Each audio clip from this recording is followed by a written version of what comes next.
무영교에서 유영교회로 오늘의 묵상입니다. 오늘은 야고보서 1장 2절에서 4절까지 말씀을 묵상하겠습니다.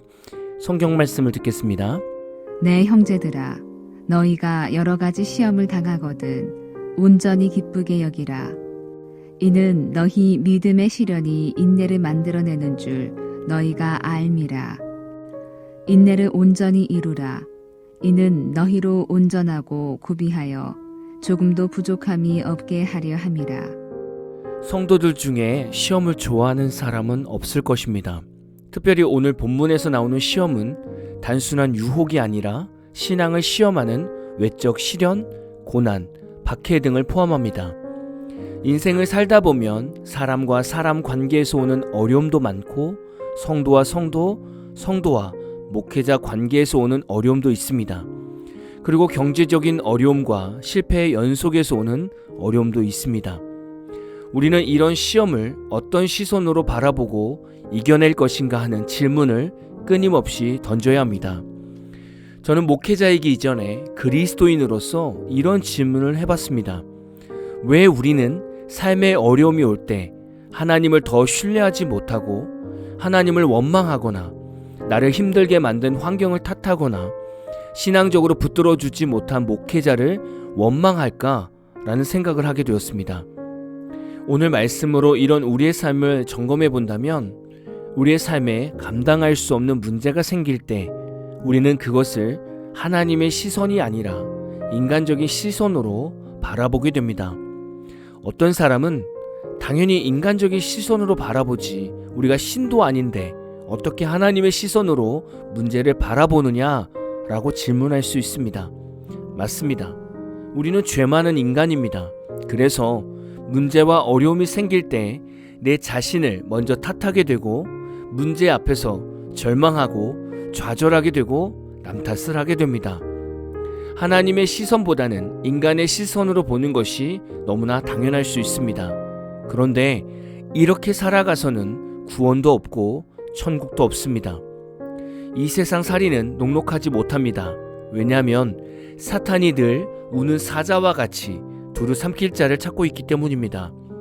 사탄은 영적으로 힘이 없고 말씀도 없고 기도도 하지 않은 연약한 성도들이 세상에 나타나기를 늘 지켜보고 있습니다.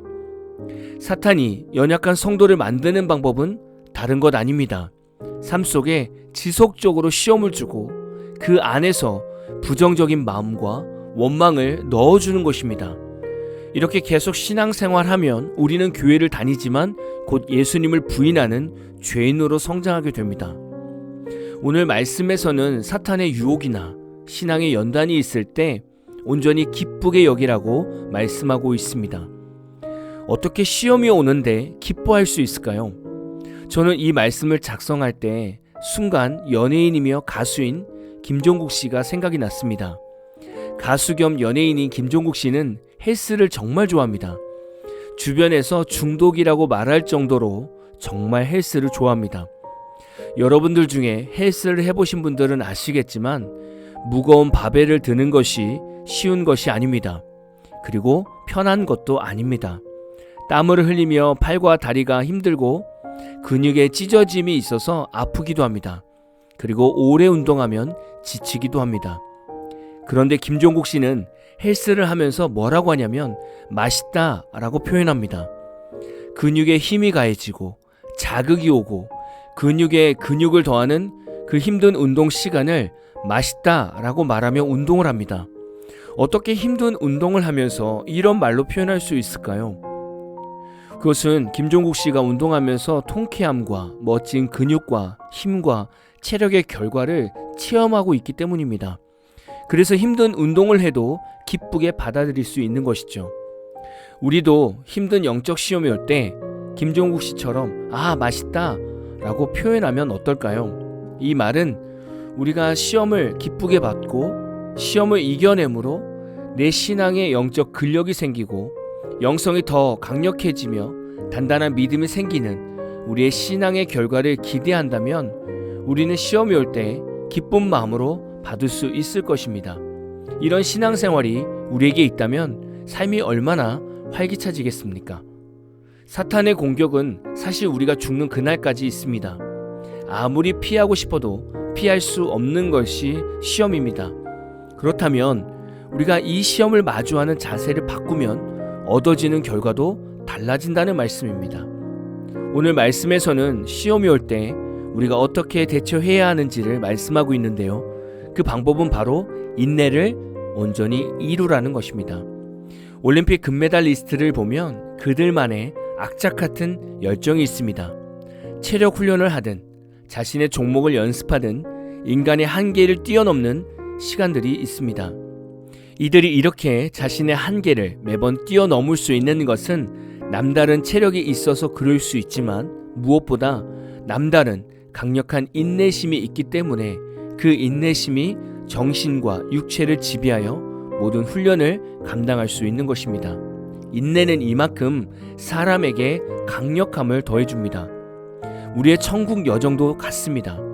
우리에게 시험이 올 때 기쁘게 여기고 인내함으로 하나님만 붙들며 믿음으로 살면 사탄의 유혹은 끊어지게 되고 우리에게는 강력한 소망이 생기게 됩니다. 사탄이 우리의 인내를 무너뜨리지 못하면 결국 우리의 믿음 때문에 사탄의 계략이 소멸될 수밖에 없습니다. 그래서 교회에서나 가정에서나 직장에서 문제가 있고 시험이 있다면 일단 기도의 자리에 나가서 문제가 풀릴 때까지 인내하며 기도하는 것이 중요합니다. 또한 예배드릴 수 없을 정도로 복잡한 마음의 상태가 있어도 인내함으로 예배의 자리에 앉아 있는 것이 중요합니다. 그러면 어느 순간 사탄의 유혹과 삶의 시험은 점점 약해지고 우리에게는 놀라운 하나님의 소망이 찾아오게 됩니다. 인내는 사람을 가치 있고 깊이 있는 사람으로 만들어줍니다. 지금 현대 시대에서 쉽게 포기하는 우리의 삶을 보면 다시금 도전이 되는 말씀입니다. 여러분, 신앙의 어려움, 직장 생활의 어려움이 있으십니까? 그럼 그 상황을 기쁘게 받으시고 인내를 선택해 보십시오. 여러분이 하나님 앞에서 가장 아름다운 성도가 될 것입니다. 오늘 하루도 힘든 세상을 하나님을 생각하며 기쁨으로 감당하는 하루가 다 되시기를 진심으로 축복합니다. 오늘 마무리 찬양은 손영진님이 부르신 광야를 지날 때라는 찬양입니다. 찬양 후에는 잔잔한 연주곡이 있습니다. 말씀을 생각하면서 기도하는 시간을 가져보십시오. 광야를 지날 때 시험을 당할 때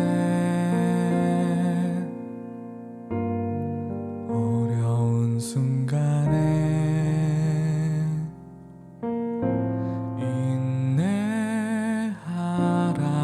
인내하라. 주 너를 은드사 감추인 어두움 드러내 주시리.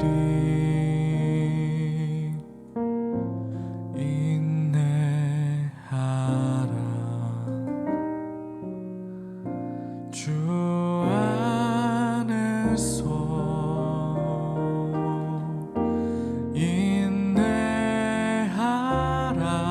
인내하라.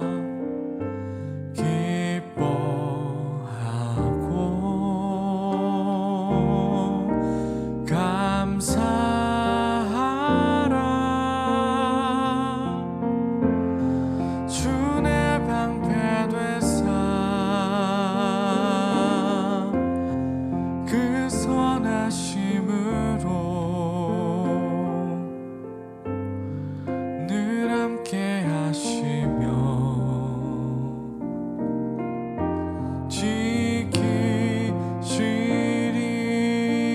지키시리. 주 안에서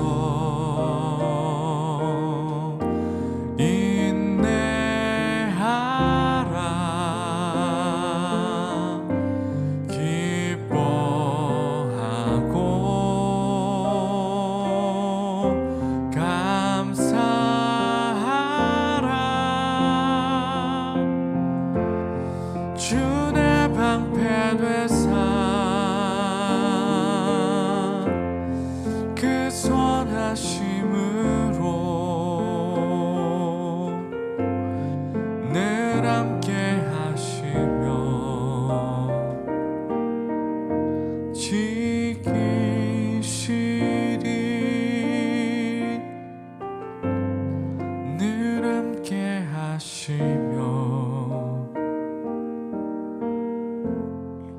지키시네